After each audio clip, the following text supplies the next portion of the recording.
La situation demeure tendue. Il y a une inflation de déclarations et les États-Unis menacent l'Iran.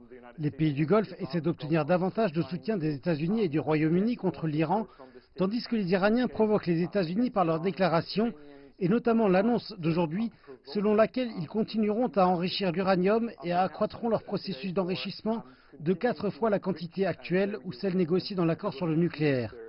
Et il semble que l'Iran met davantage la pression sur l'Europe pour qu'elle intervienne, dans l'espoir qu'elle y joue un rôle modérateur ou du moins un rôle politique plus équilibré dans la région.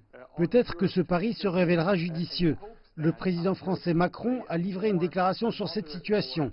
Écoutons-le.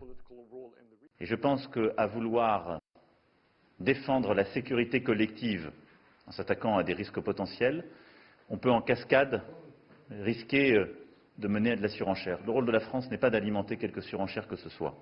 C'est depuis le début d'essayer de bâtir une réponse efficace, sûre, utile, pour évidemment réduire tout risque nucléaire et limiter toute tension dans la région où nous avons beaucoup d'amis. Et cette distance de l'Europe est exactement ce sur quoi compte l'Iran. Les analystes attendent eux aussi de voir quelle sera la réaction européenne quant à la situation dans le Golfe.